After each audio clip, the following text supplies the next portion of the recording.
नमस्कार दोस्तों, आपका स्वागत है हमारे show career talk with subject matter expert के 13वें एपिसोड में। आज के एपिसोड में हम मार्केटिंग की फील्ड में मौजूद करियर प्रोस्पेक्ट्स को समझेंगे।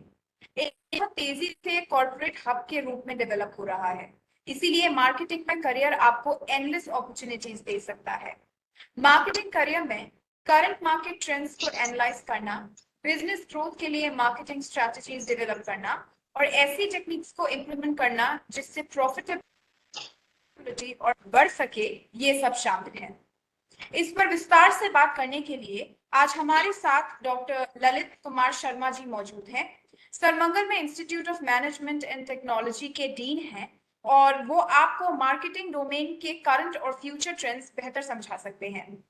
अब मैं नेशनल इंस्टीट्यूट फॉर करियर्स की director madam Mrs एमलता Gautam ji का स्वागत करती हूँ और उनसे रिक्वेस्ट करती हूँ कि वो इस कार्यक्रम को आगे बढ़ाएं। Over to you madam.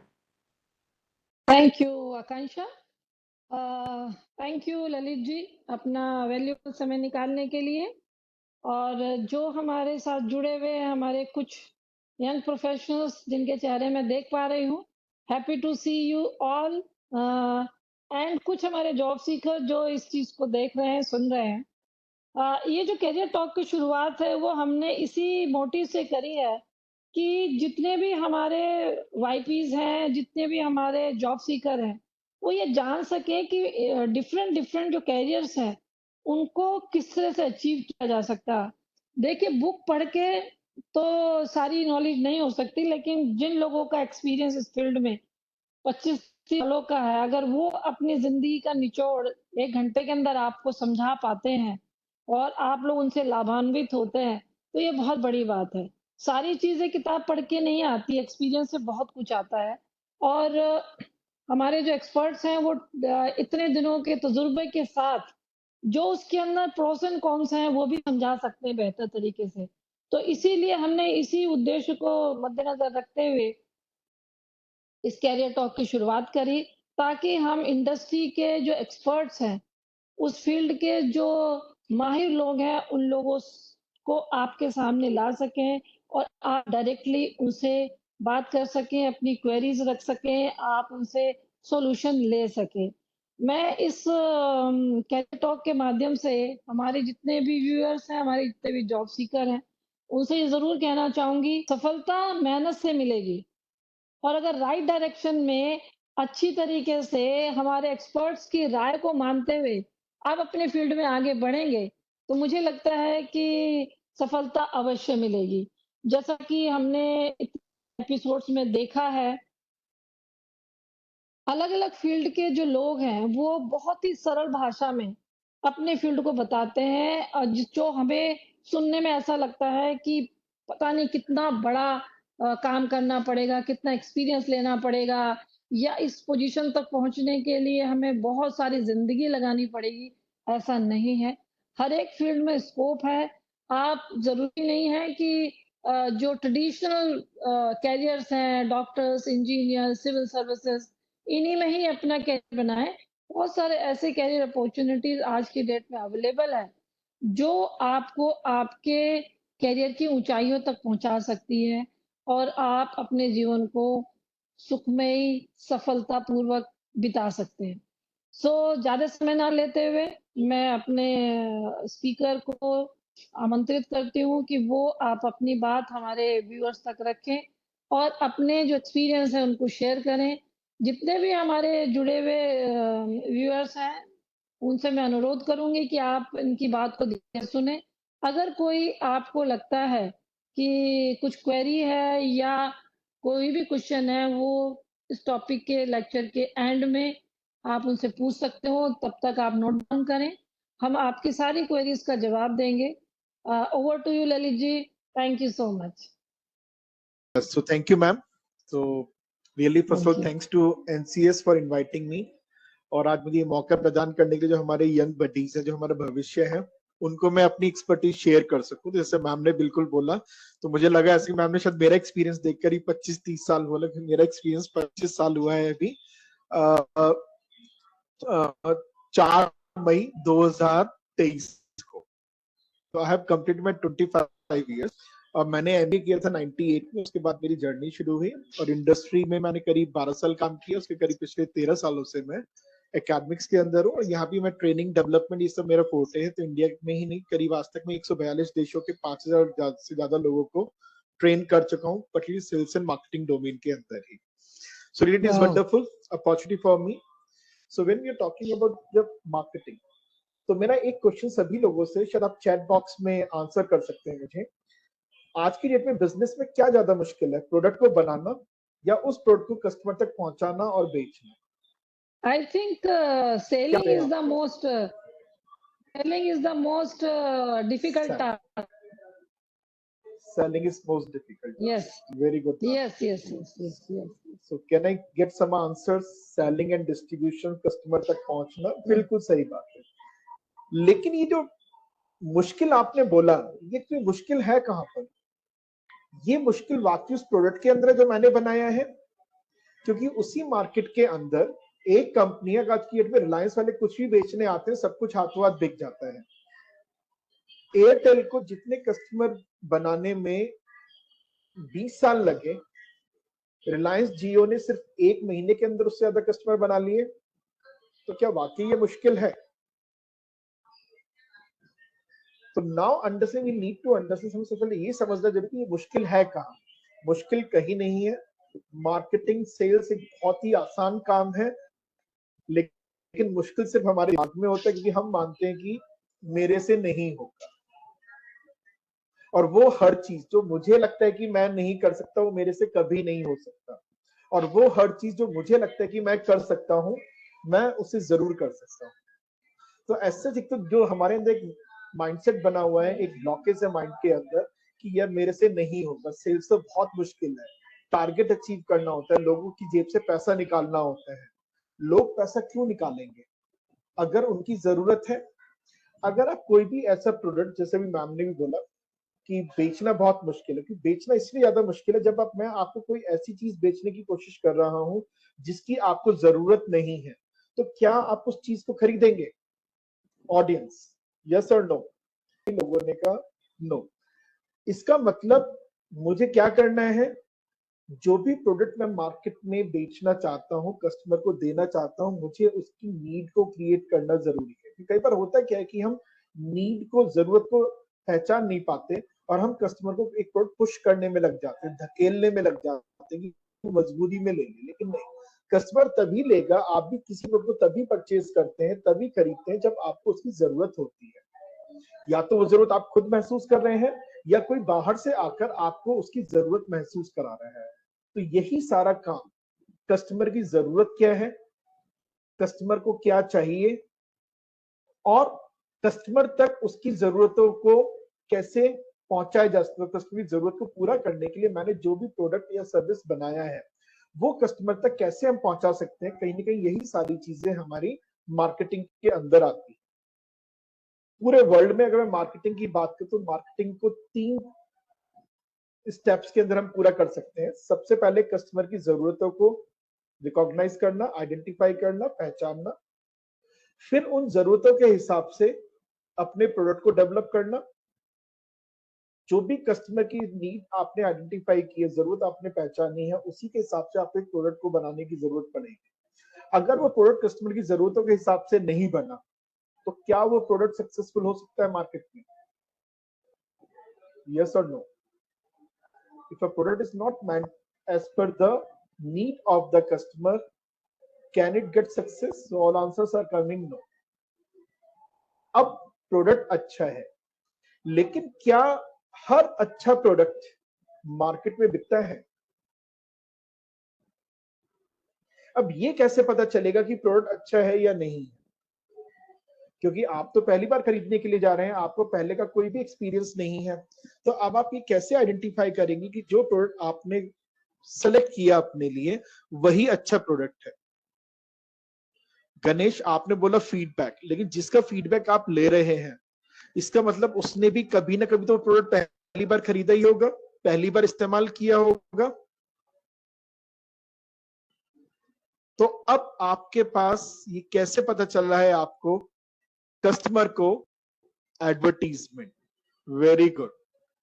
Promotion बहुत इंपॉर्टेंट हो जाता है। तो इन्हीं चीजों को ध्यान में रखते हुए, जो मैंने अभी तक आपको बोला है, इन्हीं चीजों को ध्यान में रखते हुए आज का हम प्रेजेंटेशन शुरू करते हैं। स्लाइड मेरी इंग्लिश में है, लेकिन हमारा डिस्कशन होता रहेगा पूरा हिंदी में। टिपिकल मार्केटिंग का स्ट्रक्चर मैं देखूं तो ये चीजें, तीन चीजें हमारे सामने आती है। सबसे पहले टॉप पे एक वाइस प्रेसिडेंट मार्केटिंग होगा, प्रेसिडेंट मार्केटिंग होगा, डायरेक्टर मार्केटिंग होगा।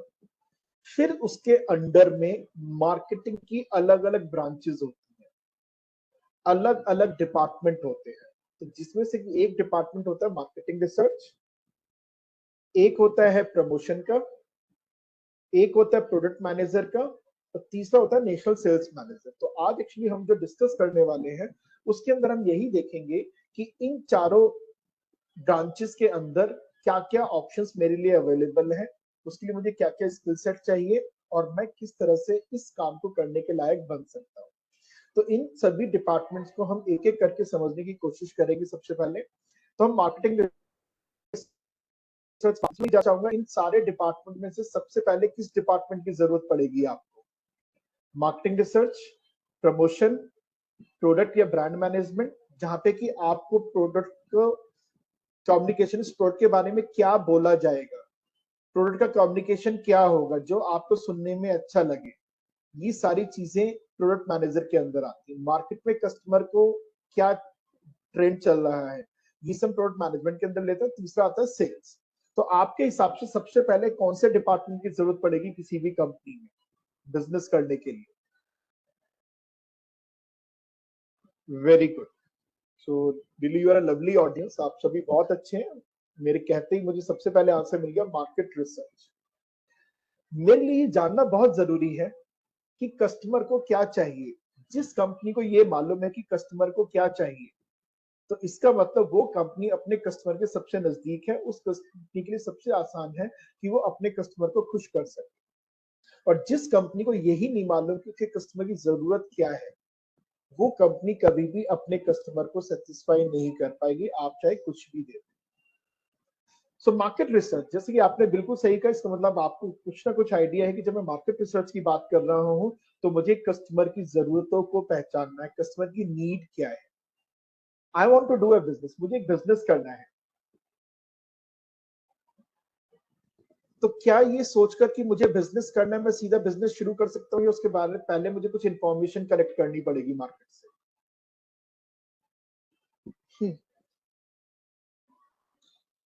क्या मुझे कोई भी बिजनेस शुरू करने से पहले मार्केट से रिलेटेड कुछ इंफॉर्मेशन लेनी चाहिए, कलेक्ट करनी चाहिए?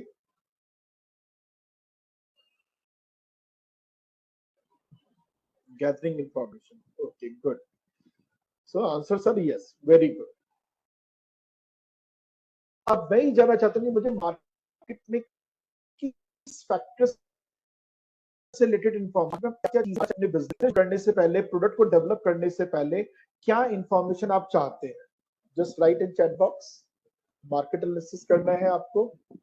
मार्केट एनालिसिस में संतोष क्या चाहते हैं आप, क्या आइडेंटिफाई करोगे? मार्केट में बहुत सारे फैक्टर हैं, आप किस फैक्टर की बात कर रहे हैं? जब आप रिसर्च कर रहे हैं तो आपको मार्केट के बारे में क्या जानना है? Need, very good. Demand, want, demand for the product, बिल्कुल सही। लेकिन मेरे कुछ क्वेश्चंस और हैं आपसे। क्या आप अपने कंप्यूटर के बारे में जानना चाहेंगे कि आपके कंप्यूटर को सपोज रसना, सॉरी, माजा और स्लाइस, दो मैंगो ड्रिंक है, माजा ज्यादा बिकता था, स्लाइस कम बिकता था। तो माजा ज्यादा बिकने का कारण क्या है और स्लाइस कम बिकने का कारण क्या है? क्या आप इसको जानना चाहेंगे या नहीं जानना चाहेंगे, अगर आप दोनों में से किसी भी कंपनी में जॉब कर रहे हैं? तो mister YP has said yes. इसका मतलब आप कंपटीशन के बारे में जानना चाहते हैं। तो क्या आपको कंपटीशन के बारे में भी इंफॉर्मेशन चाहिए? At what price point competitor selling the product, किस प्राइस पे? अब आप बिल्कुल सही जा रहे हैं। कंपटीटर का प्रोडक्ट क्या है, उसकी स्ट्रेटजी क्या है, उसकी क्वालिटी क्या है, उसकी पैकेज क्या है, आप आंसर दे रहे हैं। बहुत देख चुका है, सारी इंफॉर्मेशन आपको जो होगी मार्केट रिसर्च डिपार्टमेंट के थ्रू ही मिलेगी।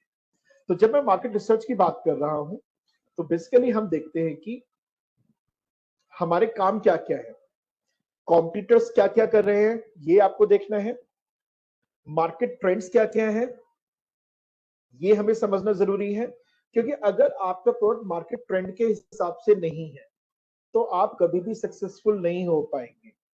आप में से बहुत सारे लोगों ने नोकिया के बारे में सुना होगा।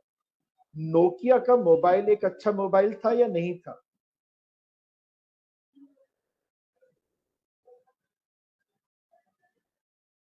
You all are saying good. एक ने भी आप में से ये नहीं बोला कि ये खराब था। तो जब प्रोडक्ट अच्छा था तो फिर फ्लॉप क्यों हो गया? फ्लॉप क्यों हो गया? क्योंकि जमाना विंडोज फोन से एंड्रॉयड की तरफ चेंज हो रहा था। सैमसंग कहीं भी पिक्चर में नहीं था, टेक्नोलॉजी अपडेट नहीं हो पाई, अपने आप को कस्टमर की डिमांड के हिसाब से अपडेट नहीं किया, और अचानक जो कंपनी वर्ल्ड में 90% मार्केट शेयर रखती थी, अचानक उस कंपनी का मार्केट शेयर घट के 3% पे आ गया। आज की डेट में करीब पूरे वर्ल्ड में 20% का मार्केट शेयर उन्होंने बना लिया। लेकिन आप सोच रहे हैं ना, जो कंपनी मार्केट की एक राजा हुआ करती थी, आज वो company strive hard, struggling in the market. क्यों? क्योंकि एक समय उन्होंने एक गलती की, और तारीफ की बात यह कि जब एंड्रॉयड टेक्नोलॉजी पहली बार डेवलप की गई थी तो वो एंड्रॉयड टेक्नोलॉजी सबसे पहले नोकिया को ही ऑफर हुई।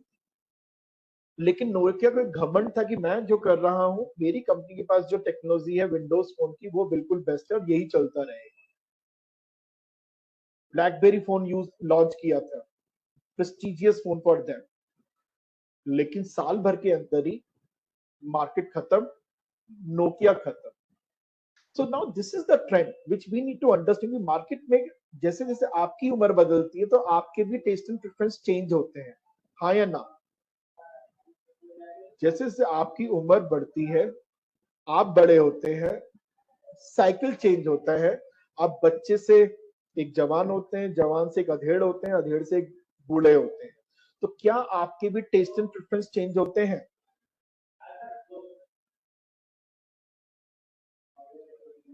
होते हैं। तो अगर मैं मान लो एक कंपनी, आज आपकी उम्र है 20 साल और मैं एज अ कंपनी आपको एक प्रोडक्ट देता हूं 20 साल की उम्र में, तो जब आपकी उम्र 40 साल की होगी तो क्या ये जरूरी है कि आपकी डिमांड वही रहेगी जो 20 साल की उम्र पे थी, या ये डिमांड चेंज हो सकती है? चेंज। और अब मैंने ये समझा ही नहीं कि चेंज क्या होने वाला है, तो मैं ट्रेंड नहीं समझ पाया। तो हुआ क्या, आज तो मैं बहुत अच्छा कर रहा हूं, जब आपकी उम्र 40 की होती है तो मेरी कंपनी का बिजनेस डावाडोल हो जाता है, बंटा धार हो जाता है, तो मैं परफॉर्म नहीं कर पाता। क्यों? क्योंकि मैंने ट्रेंड को नहीं समझा, मार्केट को नहीं समझा, अपने कस्टमर्स को नहीं समझा, कस्टमर की नीड्स को नहीं समझा। डेवलपिंग कस्टमर प्रोफाइल, जो भी मैं आपसे बात कर रहा था कि कस्टमर को क्या चाहिए, किस तरह के कस्टमर की क्या रिक्वायरमेंट है। आप सभी लोग नमक खाते हैं, यू ऑल ईट सॉल्ट,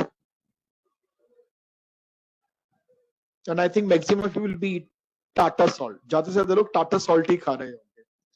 लेकिन अगर भगवान के, मुझे भी आपका एज ग्रुप नहीं मालूम, लेकिन अगर मान लो किसी को ब्लड प्रेशर हो जाए, और होगा कि हिंदुस्तान में आज हर दूसरे तीसरे आदमी को ब्लड प्रेशर है, मुझे भी है ब्लड प्रेशर 3 साल से, तो ये कभी ना कभी तो होना है। तो क्या टाटा सॉल्ट की मैं कंज्यूम करूंगा या मेरी लाइफ में सॉल्ट कोई दूसरा आ जाएगा?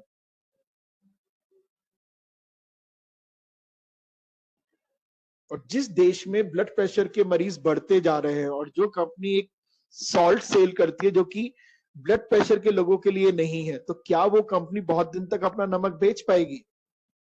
नहीं। अगर उसे बेचना है तो उसे पता होना चाहिए कि उसके कंज्यूमर को क्या हो रहा है। कंज्यूमर को ब्लड प्रेशर हो रहा है तो हमें लो सॉल्ट इंटेक वाला सॉल्ट डेवलप करना पड़ेगा, लो आयोडीन कंटेंट वाला हमें सॉल्ट डेवलप करना पड़ेगा, जिससे कि बीपी के मरीज, ब्लड प्रेशर के मरीज भी उस नमक को कंज्यूम कर सके।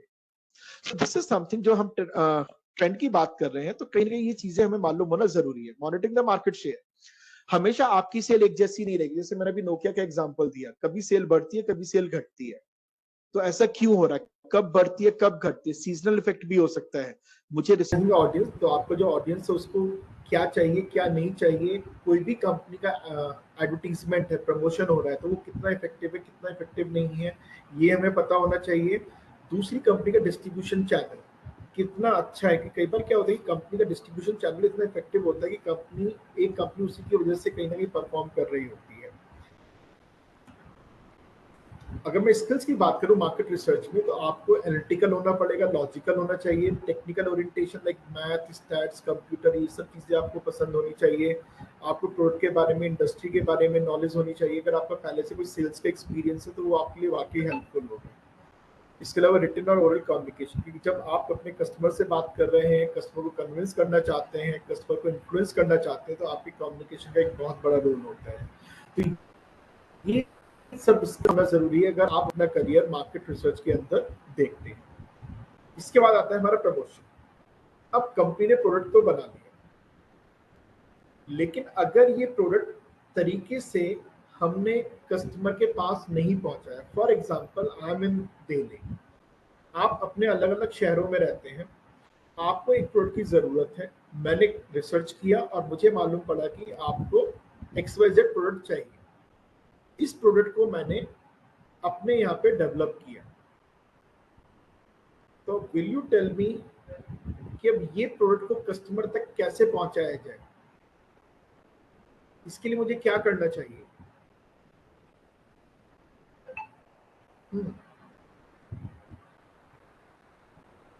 इस प्रोडक्ट को कस्टमर तक पहुंचाने के लिए मुझे क्या करना चाहिए? कंपनी के अंदर प्रोडक्ट बन चुका है कस्टमर की रिक्वायरमेंट के हिसाब से, नीड के हिसाब से, लेकिन कस्टमर को नहीं मालूम कि कंपनी ने क्या बनाया है। तो कंपनी का फर्ज है कि कंपनी अपने कस्टमर को किसी भी तरह से ये बताए कि भाई आपकी जरूरत के हिसाब से मैंने ये प्रोडक्ट बनाया है और ये अच्छा है, तो ये चीजें अच्छी है। तो गणेश इज सेइंग कि सैंपल पीसेस, तो मतलब फ्री सैम्पलिंग आप कह रहे हैं कि डिस्ट्रीब्यूशन किया जाए। ओके, और क्या तरीका हो सकता है?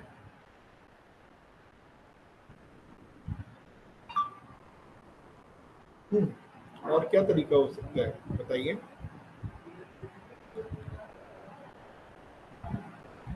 कॉन्टेक्ट विद लोकल डिस्ट्रीब्यूटर, लेकिन अंडरस्टैंड डिस्ट्रीब्यूटर के यहाँ पे आपका माल, आपका प्रोडक्ट अवेलेबल तो हो जाएगा, लेकिन कस्टमर को कैसे पता चलेगा कि ये प्रोडक्ट भी मार्केट में आता है?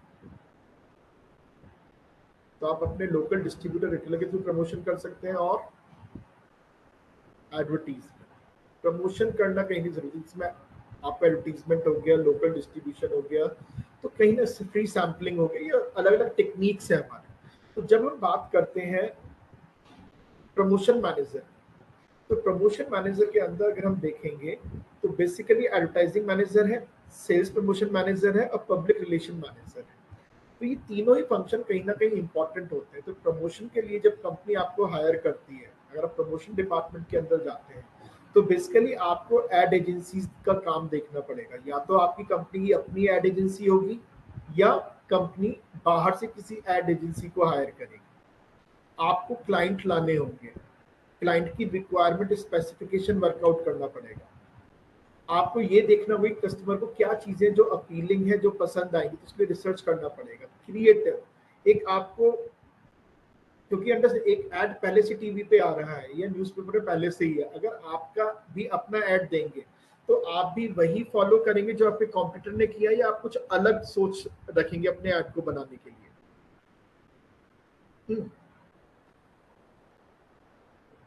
जब आपको अपनी कंपनी के ब्रांड के लिए एक ऐड बनाना है, तो will you follow the competitors add, जो कॉम्पिटिटर कर रहा है ऐड की सेम कॉपी करेंगे या डिफरेंट? तो अभी आंसर आ रहा है नवीन जी का और हृदय का, यूनिक होगा, क्रिएटिव होगा। तो इसका मतलब क्रिएटिव डिपार्टमेंट का होना भी जरूरी है, क्रिएटिविटी का होना जरूरी है। लेकिन क्या हम जितने भी लोग इसमें प्रेजेंट हैं, क्या हम सभी लोग क्रिएटिव हो सकते हैं? नहीं हो सकते, तो हर कोई नहीं होगा। अब ये उस व्यक्ति को भी पता है जो क्रिएटिव है कि मेरे अंदर क्रिएटिविटी का क्वेश्चन ज्यादा है या कम है। तो मेरा क्वेश्चन आप लोगों में से है कि आप में से कितने लोगों को महसूस होता है कि आप बहुत क्रिएटिव हैं? जिसको भी लगता है कि आपके अंदर क्रिएटिविटी अच्छी है, तो जस्ट राइट यस। चिंता मतलब मैं आपसे कोई क्वेश्चन नहीं पूछूंगा। तो आप में जितने भी लोगों को लगता है कि आपके अंदर out of the box ideas बहुत आते हैं, वेरी गुड, तो इसका मतलब आपके पास क्रिएटिविटी है। तो अभी तक आप में से किसी ने भी यस नहीं लिखा, तो मैं ये मान के चलता हूँ कि हमारे अंदर क्रिएटिविटी बहुत ज्यादा नहीं, और ये जरूरी भी नहीं है कि हर एक आदमी के पास में क्रिएटिविटी बहुत ज्यादा हो, कुछ लोगों के पास इनोवेशन ज्यादा हो सकती है। तो क्रिएटिविटी आपकी, इनोवेटिव ब्रेन मेरा। So this is another department which is important one, and media department. कौन सा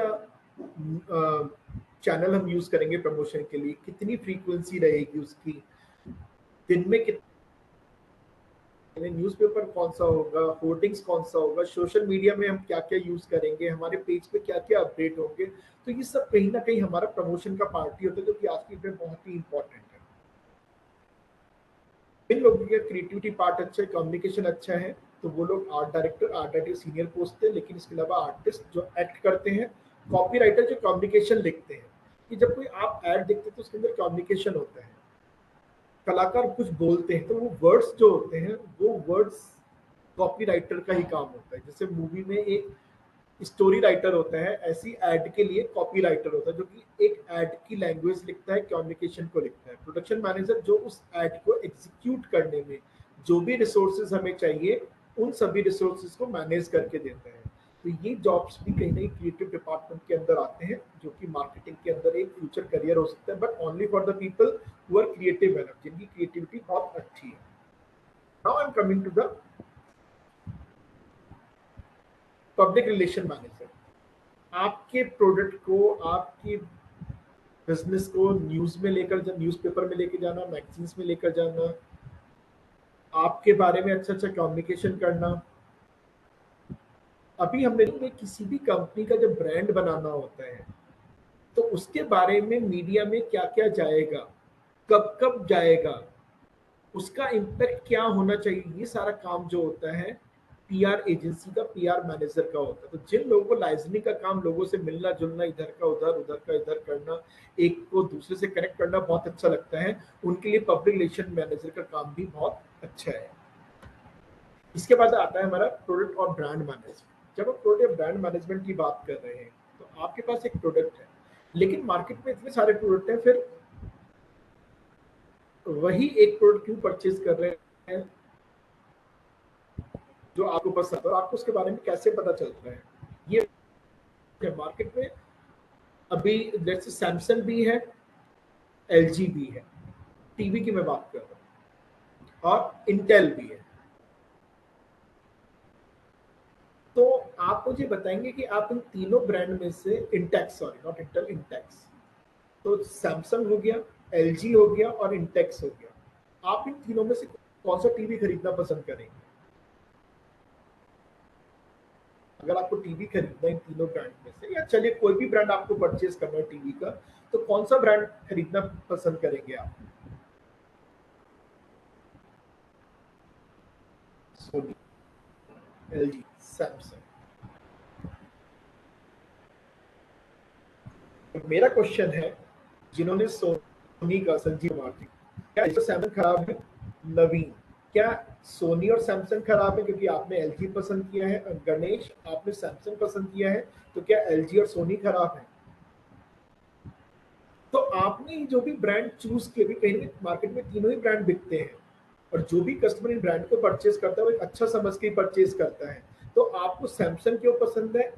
गणेश, नवीन, आपको एलजी क्यों पसंद है? संजीव, आपको सोनी क्यों पसंद है?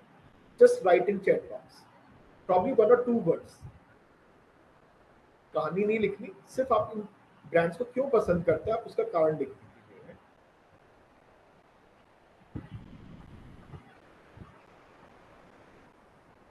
बाकी लोग भी पार्टिसिपेट कर सकते हैं, ऐसा नहीं कि आपके लिए कोई मना है।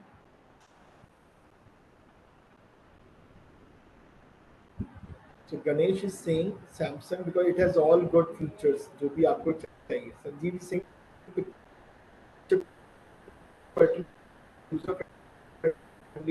Interface, okay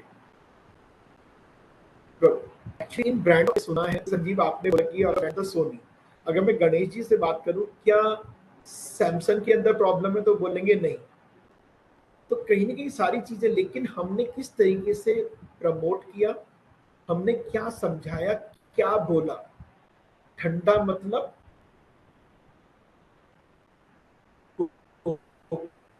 Cola, Pepsi Coke नहीं कर पा रहा था पेप्सी के साथ, तो उन्होंने सोचा कि रूरल मार्केट के लिए हम 5 रुपए वाला ठंडा निकालते हैं। और गांवों के अंदर क्या आपको लगता है कोल्ड ड्रिंक बोलना आसान है? शायद आज तो हो सकता है, लेकिन मैं बात कर रहा हूँ सिर्फ 20 साल पहले की। क्या गांवों के अंदर कोल्ड ड्रिंक बोलना आसान था?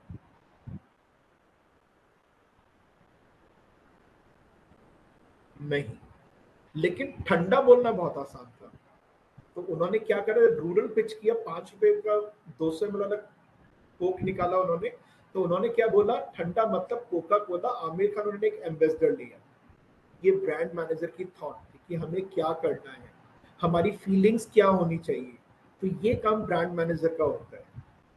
सो this is something that we need to understand. जब मैं ब्रांड मैनेजर की बात कर रहा हूँ, तो कहीं ना कहीं आपको जो भी प्रोडक्ट आपने बनाया उसको मार्केट में टेस्ट करना, वो कस्टमर की जरूरत के हिसाब से सही है या गलत है ये आइडेंटिफाई करना, उसकी पैकेजिंग क्या होगी, पैकेजिंग का कलर क्या होगा, प्रॉफिटेबिलिटी क्या होगी, हमारा मार्केटिंग में खर्चा कितना आएगा, रिसर्च के थ्रू जो डेटा आपको कलेक्ट हुआ है उसको हम प्रमोशन में कैसे यूज करेंगे, डिस्ट्रीब्यूशन पार्टनर हमारे कौन कौन होंगे। ये सब कहीं ना कहीं हमारे ब्रांड मैनेजमेंट या प्रोडक्ट मैनेजमेंट के फंक्शंस में ही आता है। इस फंक्शन में भी जानने के लिए आपको 2 से 3 साल का सेल्स एक्सपीरियंस मस्ट है। जब हम ब्रांड मैनेजमेंट की बात करते हैं, स्किल्स अगर आप देखें तो आपको ग्रेजुएट होना जरूरी है। आजकल एमबीए भी बहुत कॉमन है, you need to have MBA degree. Sales का एक्सपीरियंस, जैसे मैंने आपसे कहा, 2 से 3 साल का एक्सपीरियंस होना जरूरी है। जब तक आप कस्टमर की जरूरत को नहीं समझेंगे तो आप कैसे कस्टमर से कनेक्ट हो पाएंगे। थोड़ा एनालिटिकल होना जरूरी है, जिसके बजट वगैरह सारी चीजें डिसाइड कर सके। आपको टीम को डेवलप करना है, हैंडल करना है, तो आपके अंदर टीम बिल्डिंग क्वालिटी होनी चाहिए, आपकी रिलेशनशिप बिल्डिंग स्ट्रांग होना चाहिए, और आपका ओवरऑल रिटन कम्युनिकेशन का भी अच्छा होना जरूरी है। तो ये कुछ बेसिक स्किल्स हैं जो हमें ब्रांड मैनेजमेंट के अंदर चाहिए। अब हम आते हैं फाइनली सबसे इंपॉर्टेंट, जो आपने शुरू में कहा कि बेचना मुश्किल है। लेकिन मैं आपको बता, बेचना बिल्कुल मुश्किल नहीं है। हमें थोड़ा सा अपना माइंडसेट डेवलप करना होता है, एटीट्यूड डेवलप करना होता है, जिसके हिसाब से हम ये समझ पाते हैं कि हाँ, मुझे बेचना किसको है और कैसे है। तो जब हम सेल्स की बात कर रहे हैं तो बेसिकली इंडस्ट्रियल सेल आप कंपनी टू कंपनी सेल कर सकते हैं। होलसेल, जैसे आप कार परचेज करते हैं तो आप एक होलसेलर डीलर के पास जाते हैं। रिटेल, आप बिग बाजार से कुछ भी परचेज कर रहे हैं। तो ये अलग अलग तरीके हैं चीजों को सेल करने के। तो यहाँ पे आपके लिए करियर अपॉर्चुनिटीज प्रॉपरली है। अगर मैं नेचर ऑफ सेल्स वर्क की बात करें, नॉर्मली सेल्स के अंदर होता क्या है, तो आपके गोल होते हैं, आपको टारगेट अपना सेट करना होता है, आपको कस्टमर आइडेंटिफाई करने होते हैं। एक तो कस्टमर आप बिजनेस आज की डेट में कर रहे हैं, फ्यूचर में बिजनेस को बढ़ाने के लिए फ्यूचर के कस्टमर कैसे आपके पास आएंगे, ये आपको देखना जरूरी है। कस्टमर रिलेशनशिप मैनेजमेंट, जो कस्टमर आपके पास है उनके साथ रिलेशनशिप बनाए रखना और उनकी जरूरतों को पहचानना। सेल्स प्रेजेंटेशन, आप अपने प्रोडक्ट के बारे में कस्टमर को कैसे प्रेजेंट करेंगे जिससे कि उसके ऊपर एक अच्छा इंप्रेशन पड़े, ये आपका इंपॉर्टेंट टास्क होगा सेल्स के अंदर। आपके जो ऑर्डर है, आपने मेरे से ऑर्डर कलेक्ट किया, आपने बोला कि सर कल तक आपको डिलीवर हो जाएगा, आपने अपनी कंपनी में वो ऑर्डर दे दिया, 4 दिन हो गए, ऑर्डर डिलीवर नहीं हुआ। इस नॉन परफॉर्मेंस के लिए कौन जिम्मेदार है, सेल्स पर्सन या कंपनी? आपने मेरे से एक ऑर्डर कलेक्ट किया, आपने बोला कि सर 24 घंटे के अंदर कल दोपहर तक आपको ये मिल जाएगा ऑर्डर। 24 घंटे तो छोड़ो, 4 दिन हो गए, मेरा ऑर्डर नहीं आया अब तक, और ऑर्डर आपने लिया, तो ये फेलियर कंपनी की है या आपकी है as a sales person?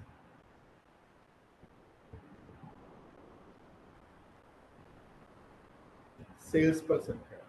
Sales person का जिम्मेदार होना, अकाउंटेबल होना बहुत जरूरी है। आपने ऑर्डर कलेक्ट किया, कंपनी के अंदर उसको प्रोसेस कराना, उसको एग्जीक्यूट करना, और ये भी इंश्योर करना कि उसकी डिलीवरी टाइम से हो रही है। किसी भी वजह से अगर डिलीवरी टाइम डिले होती है या प्रोसेस में डिले होता है तो आपको कस्टमर को इन्फॉर्म करना पड़ेगा टाइम। लेकिन कस्टमर आपका इंतजार कर रहा है और आपको कुछ आता पता नहीं है, तो ऑटोमेटिकली इसका मतलब आप अपना काम अच्छी तरह से नहीं कर रहे। कि कस्टमर के लिए कंपनी आप है, आपका हेड ऑफिस कहाँ पे उसको नहीं मालूम, उसने तो आपसे बात करके आपसे इन्फ्लुएंस होकर आपको ऑर्डर दिया था, तो सारी की सारी जिम्मेदारी आपकी थी, क्योंकि कस्टमर के लिए कंपनी आप ही है। I hope I am right. किसी भी कस्टमर के लिए कंपनी का सेल्स पर्सन ही कंपनी होता है। आप एग्री करते हैं या डिसएग्री करते हैं? अगर आप एक दुकानदार से सामान लेने जाते हो, सामान खराब निकला तो आप गुस्सा कंपनी पे होते हैं या दुकानदार पे होते हैं?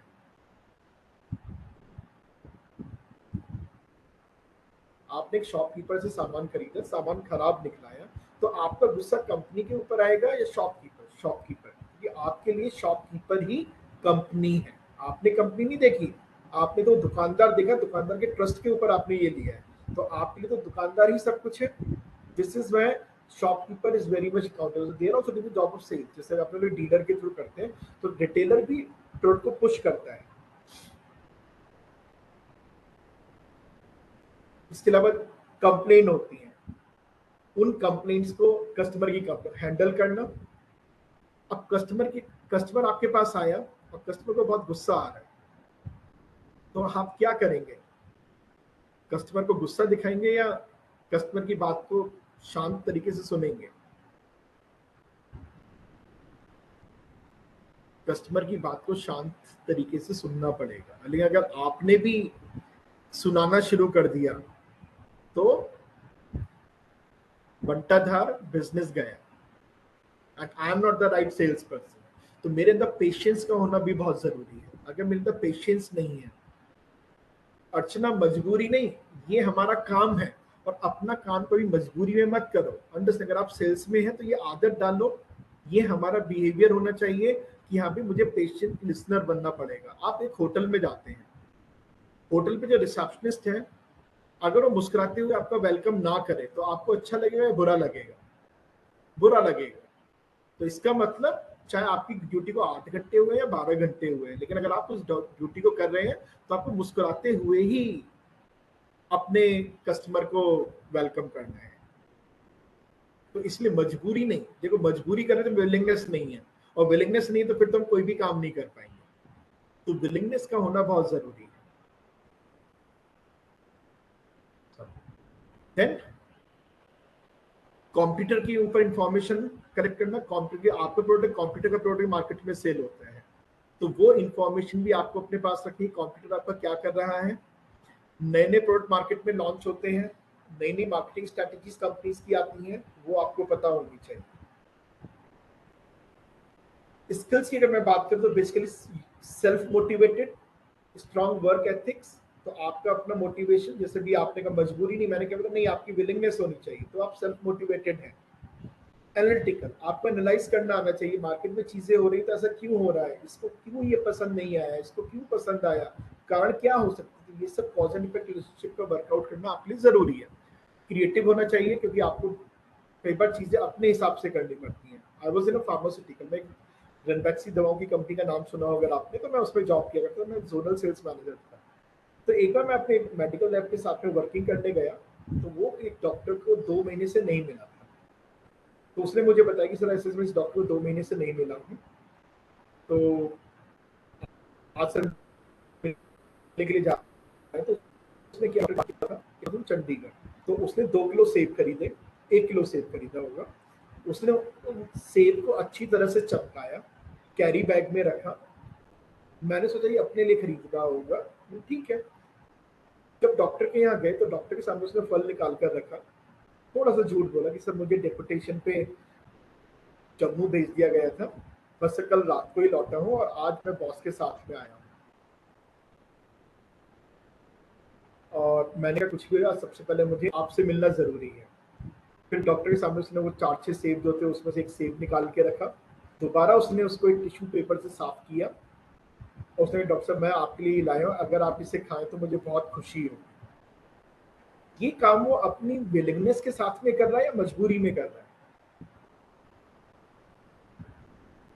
हाँ, तो जो भी मैंने छोटा सा किस्सा आपको बताया, तो इसमें मेरे मेडिकल लैब ने मजबूरी में वो काम किया या अपनी अपनी विलिंगनेस के साथ. Medical rep is doing his job willingly or unwillingly. You need to be good listener, imaginative, imagine करना. तो जैसे मैंने आपको एग्जांपल दिया, गुड लिस्नर, सुनने वाला होने, बात तो कह भी, फ्रेंडली होना चाहिए, एग्रेसिव तो हो, थोड़ा तेज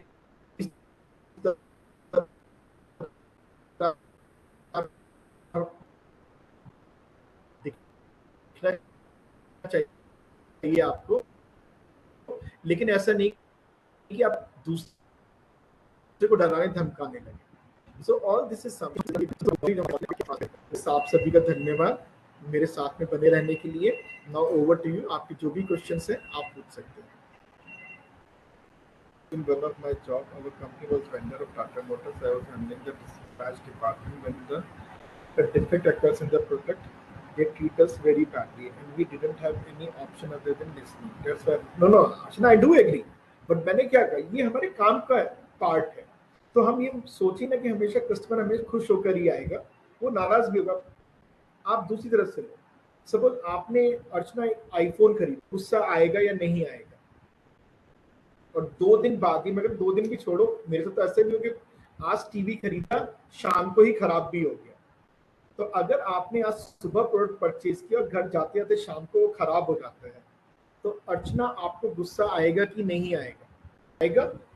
अब वो कस्टमर की समझदारी है कि उसने उस गुस्से को किस तरीके से शो किया.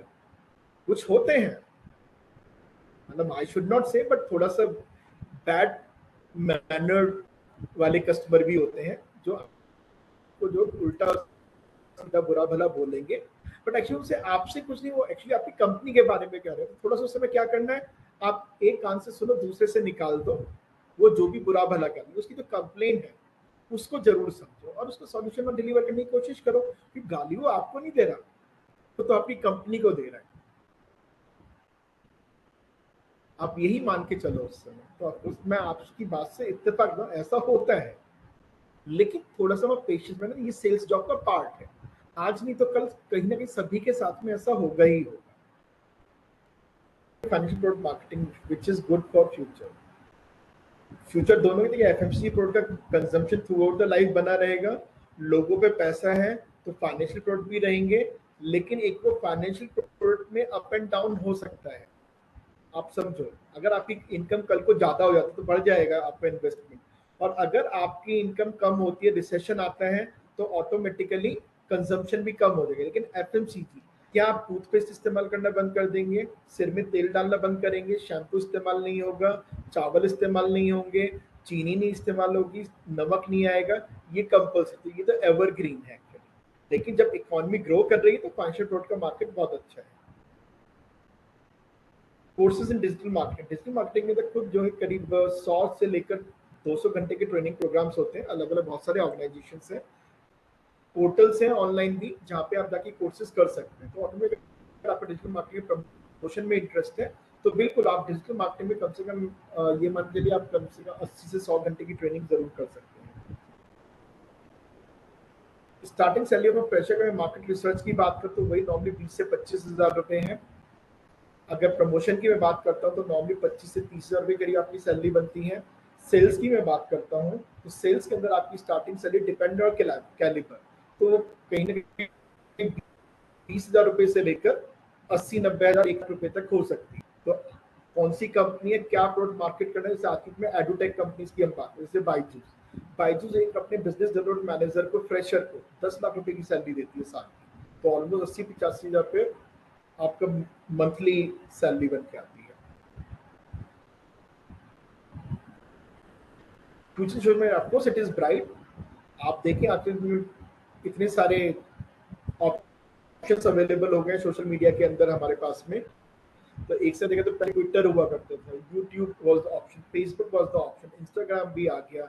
अब इसके अलावा बहुत सारे हुडी इज अनदर वन. तो ऐसे बहुत सारे ऑप्शंस अवेलेबल हो गए हैं जहाँ पे सोशल मीडिया के अंदर हम देखते हैं कि आप, और इसके लिए सबसे अच्छी चीज क्या है कि इसमें ना आपको किसी क्वालिफिकेशन की जरूरत नहीं है कि आपको एमबीए होना जरूरी है. You need to have the knowledge about the social media tool. एक कंटेंट डेवलपमेंट का है और एक टेक्निकल जॉब है एग्जीक्यूट करने का. तो दोनों में से जो भी चीज आपको अच्छे से आता है आप बिल्कुल उसको कर सकते हैं। और सोशल मीडिया का मार्केटिंग का इसको बढ़ेगा ही बढ़ेगा, that is going to grow further. तो जैसे इंडस्ट्रियलाइजेशन होगा कि टीवी वगैरह न्यूज़पेपर इतना इफेक्टिव नहीं रहेगा, तो already every company is having its social media account and they want to business that media page. So interest will come. जैसे अभी चैट जीपीटी आपने देखा, how will you make use of ChatGPT in your marketing? That is quite important for us to know about. How can a science graduate enter into marketing?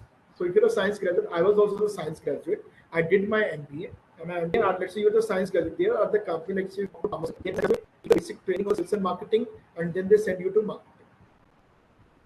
So only you should have that flavor. जो भी मैंने बात की आपसे skills होना चाहिए। अगर वो स्किल्स है तो कंपनी प्रोडक्ट की नॉलेज तो आपको दे देगी। उसके हर कंपनी के अंदर 15 से 20 दिन 1 महीने की ट्रेनिंग होती है, जहाँ पे आपको कंपनी के प्रोडक्ट के बारे में पूरी नॉलेज दी। आप जिस कंपनी में आज कंपनी छोटी मतलब स्टार्टअप आपने ज्वाइन किया, कल को जब स्टार्टअप ग्रो होगा तो आपके लिए पूरी अपॉर्चुनिटीज होगी। जैसे मैं बात करता हूँ OYO rooms. OYO rooms India में शुरू हुआ, बट पिछले 5 साल से ओयो रूम्स अब्रॉड में भी हर साल अपने हेडक्वार्टर्स को बढ़ा रहा है, अपने कंट्रीज को बढ़ा रहा है। आज के में ओयो रूम्स करीब 27 कंट्रीज में प्रेजेंट है। तो बिल्कुल अपॉर्चुनिटीज है। हर कंपनी लोकल से नेशनल, नेशनल से इंटरनेशनल बनना चाहती है। तो सेल्स के अंदर बिजनेस को डेवलप करने के लिए हमेशा मार्केटिंग वालों को बाहर भेजा ही जाता है। तो विदेशों में जाके पैसा कमाना हर एक को अच्छा लगता है। I tell you that particularly in marketing, sales is the most promising job, जिसके कंपनीज की जो सीईओज होते हैं वो लोग सेल्स एंड मार्केटिंग से ही होते हैं, क्योंकि उनका बिजनेस के ऊपर कंट्रोल होता है। और नॉर्मली आप ऑर्गेनाइजेशन का हेड उसी को बनाएंगे जिसका बिजनेस के ऊपर डायरेक्ट कंट्रोल हो, जो बिजनेस जनरेट कर सकता है आपके लिए। So I hope I was able to answer all the questions which were there. If anything else, please feel free to ask. Over to you, ma'am. जी, थैंक यू सो मच। आपने बहुत ही अच्छी तरीके से, बेहतरीन तरीके से हमारे जो लिस्टनर हैं उनको बताया, समझाया कि किस तरह से आप अपना कैरियर इस फील्ड में बना सकते हैं। एंड नो डाउट कि किसी भी ऑर्गेनाइजेशन, किसी भी इंडस्ट्री, किसी भी जो आपका एंटरप्रेन्योर है, जो आपकी ऑर्गेनाइजेशन है, उसको बेहतर तरीके से बढ़ाने के लिए मार्केटिंग की बहुत ज़्यादा ज़रूरत है और उसमें कैरियर ऑप्शन बहुत ज़्यादा है। और जिनके पास वो सारी खूबियां हैं जो आपने बताई हैं, तो मुझे बिल्कुल डाउट नहीं है कि वो अपने कैरियर को उस ऊंचाई तक नहीं ले जा सकते। एंड इसी नोट के साथ थैंक यू ललित जी, और हमारे जितने पार्टिसिपेंट्स हैं उनको भी बहुत बहुत धन्यवाद कि उन्होंने बहुत ही पेशेंटली हमें सुना। Thank you everyone. मैं एक चीज़ और बताना चाहूँगी यहाँ पे कि जो हमारा ये वीडियो है ये यूट्यूब चैनल पे पड़ा होगा। आप में से जो भी लोग दोबारा इसको सुनना चाहें या अपने किसी नोन टू को रेफर करना चाहें, आप उनको ज़रूर बता सकते हैं, ताकि आपके अलावा, मेरे अलावा और हमारे बाकी जो जुड़े हुए लोग हैं उनके अलावा बाकी लोग भी इस ज्ञान को प्राप्त कर सकें और अपनी ज़िंदगी को उज्जवल बना सकें। Thank you so much Lalit ji. Thank you my team जो इतनी मेहनत से इस प्रोग्राम को ऑर्गेनाइज करती है और आप लोगों तक लेकर आती है। Thank you everyone.